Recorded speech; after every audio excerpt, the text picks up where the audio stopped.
Recording studio Bihar Sharif. बेली फुलावा फूले मैया फूले और हौलावा है फूले और हौलावा हो। बेली फुलावा फूले मैया फूले और हौलावा है फूले और हौलावा हो। फूलल रहे गहुआ जवार अनुएरा ए मैया हो।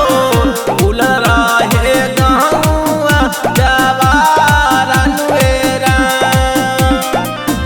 बेली फुलावा फूले मैया फूले और हौलावा है फूले और हौलावा हो। फूलल रहे माघड़ा परिवार अनुएरा ए मैया हो। फूलल रहे गहुआ जवार अनुएरा।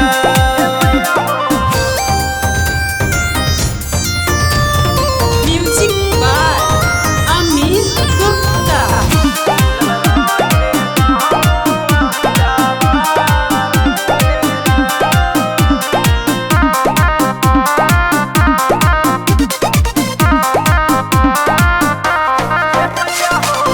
माई महारानी होवे शीतल मैया सबका के हारली है दुखवा बलैया।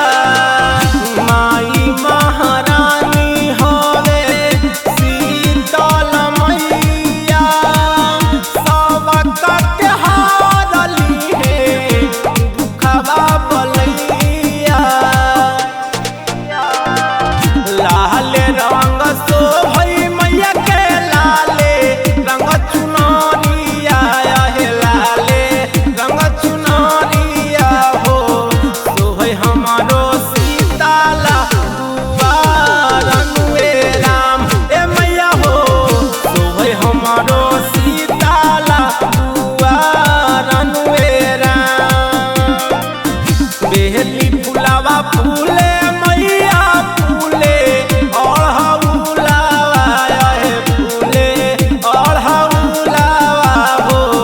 फूलल रहे गहुआ जवार अनुएरा ए मैया हो। फूलल रहे मघड़ा परिवार अनुएरा।